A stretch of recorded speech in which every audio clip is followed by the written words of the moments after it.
මේ රාජධානියේ පරිහානියට සහ බිඳවැටීමට විවිධාකාර හේතු බලපාලා තියෙනවා. ඒ කියන්නේ අපි ගත්තොත් පළවෙනි හේතුව තමා දුර්වල පාලකීන් බලයට පත්වීම. දෙවෙනි හේතුව තමයි කාලිංග සහ පාණ්ඩ්‍ය වංශිකයන් අතර ඇතිවෙන බල අරගලය. තුන්වෙනි හේතුව තමයි ආර්ථික පරිහානිය සහ හතරවෙනි හේතුව තමයි කාලිංග මාගගේ ආක්‍රමණය. මෙන්න මේ වගේ හේතු නිසා පොළොන්නරු රාජධානිය පරිහානියට සහ බිඳහැටීමට ලක් වෙනවා. Hello knowledge seekers, Exploring Knowledge Institute YouTube channel එකට ඔයගොල්ලන්ව ආදරයෙන් පිළිගන්නවා. අපි දෙවෙනි වීඩියෝ එකේදී කතා කරා ඉන්දියන් සාගරයේ අන්තර්ජාතික වෙළඳාම අරාබි වෙළඳුන් අතරට පත් වුණා කියලා අපි කතා කරා.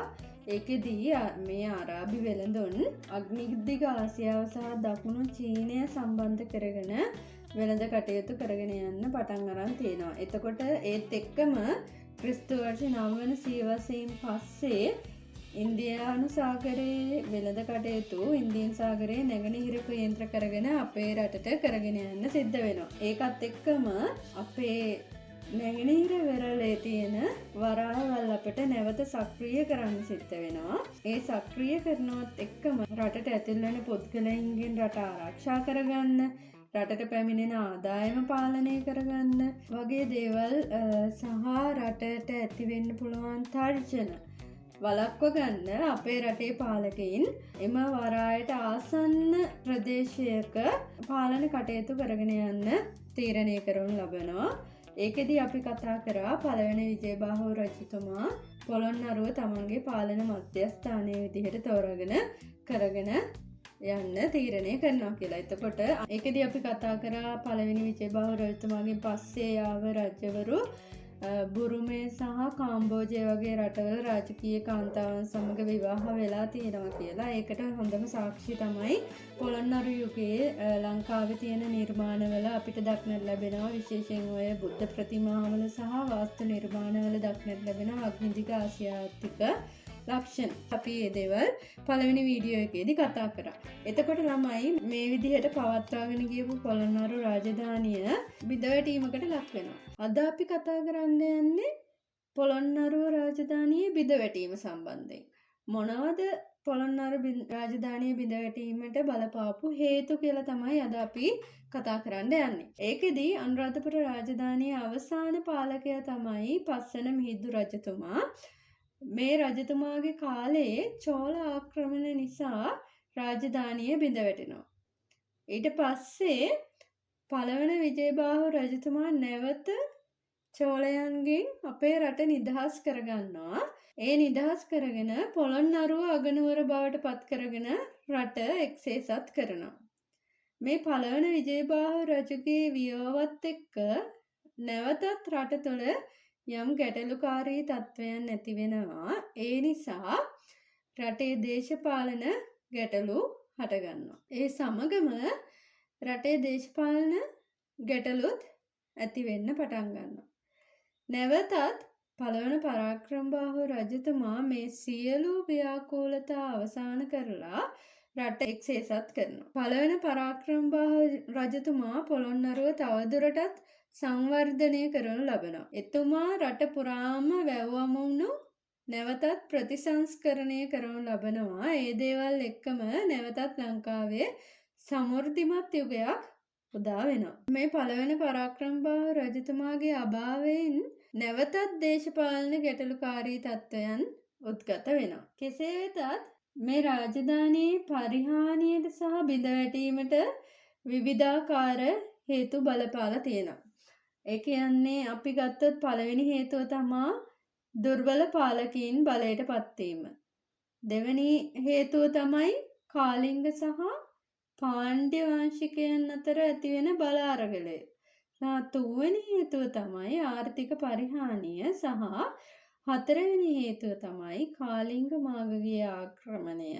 මෙන්න මේ වගේ හේතු නිසා පොළොන්නරු රාජධානිය පරිහානියට සහ බිඳහැටීමට ලක් වෙනවා. අපි දැන් කතා කරමු මේකේ පළවෙනි හේතුව විදිහට අපි කතා කරපු දුර්වල පාලකයින් බලයට පත්වීම සහ කොහොමද මේ පොළොන්නරු රාජධානිය බිඳ වැටෙන්න මේ දුර්වල පාලකයින් බලපෑවේ කියලා අපි දැන් කතා කරමු. අපි කිව්වා පළවන පරාක්‍රමබාහු රජුගෙන් පස්සේ පොළොන්නරු රාජධානිය පරිහානියට පත් වෙනවා කියලා. පළවන පරාක්‍රමබාහු රජතුමා වියහ වෙන්නේ. එහෙම නැත්නම් නැති වෙන්නේ 1186 දී. පොළොන්නරුව රාජධානිය බිඳ වැටෙන්නේ වර්ෂ 1215 දී. එතකොට මේ පරාක්‍රමබාහු රජතුමාගේ නැතිවීම සහ මේ පොළොන්නරුව රාජධානිය බිඳ වැටීම අතරතුර වූ කාලය වසර 29ක් තුල පාලකයින් 12 දෙනෙක් වරින් වර බලයට පත් වෙලා තියෙනවා. මේ අතරින් නිශ්ශංක මල්ල රජු වසර 9ක කාලයක් ශක්තිමත් පාලකයෙක් විදිහට රට කරගෙන ගිහින් තියෙනවා. මේ වසර 9ක කාලය ඇරුණම අනිත් සියලුම දෙනාගේ රාජ්‍ය කාලය ඊටාම කෙටි කාලයක් තමයි ඔවුන් රට පාලනය කරලා තියෙන්නේ. ඒකෙන් අපිට පෙනී යන දෙයක් තමයි ඔවුන්ට දේශපාලන ස්ථාවරත්වයක් ගොඩනගා ගන්න හැකියාවක් තිබිලා නැහැ. ඒක එක හේතුවක් පොළොන්නරු යුගය පරිහානියට පත් වෙන්න. අපි කතා කරොත් දෙවෙනි හේතුව විදිහට අපි කතා කරපු කාලිංග සහ පාණ්ඩ්‍ය වංශිකයන් අතර ඇති වුණු බල අරගලය ගත්තොත් අපි කතා කරමු ඒ කාලිංග සහ පාණ්ඩ්‍ය වංශිකයන්ගේ අතර තිබුණු ඒ බල අරගලය කොහොමද පොළොන්නරු යුගය බිඳ වැටෙන්න හේතු වුණේ කියන එක. ඒකෙදී පළවෙනි විජයබාහු රජතුමාගෙන් පස්සේ ලංකාවේ කාලිංග වංශිකයන් සහ පාණ්ඩ්‍ය වංශිකයන් අතර ගැටුම් වැඩි වෙලා තියෙනවා. ඒ කාලේ කාලිංග සහ පාණ්ඩ්‍ය කියලා වංශිකයන් දෙපිරිසක් ඉඳලා තියෙනවා. එතකොට මේ පළවෙනි විජයබාහු රජතුමාගෙන් පස්සේ ලංකාවේ මේ කාලිංග වංශිකයන් සහ පාණ්ඩ්‍ය වංශිකයන් අතර ගැටුම් වැඩි වෙලා තියෙනවා. ඒකෙදි කාලිංග වංශිකයන්ට හිතවත් පිරිස කාලිංග වංශික පාලකයන් බලයට පත් කරගන්න උත්සාහ කරලා තියෙනවා සහ පාණ්ඩ්‍ය වංශිකයන්ට හිතවත් පිරිස් ඔවුන් පාලනයට පත් කරගන්න උත්සාහ කරලා තියෙනවා. ඒක ප්‍රතිඵලයක් විදිහට කාලිංග වංශයට අයත් නිශ්ශංක මල්ල රජුගේ වියවෙන් පස්සේ නිශ්ශංක මල්ල රජතුමාගේ බෑනා වුණු ඒ කියන්නේ නිශ්ශංක මල්ල රජතුමාගේ සහෝදරියගේ පුතා සහ චෝඩංග සහෝදරයා වූ සහාස මල්ල සහ බිසව වුණු කල්යාණවති වගේ අය වරින් වර බලයට පත් කරලා තියෙනවා.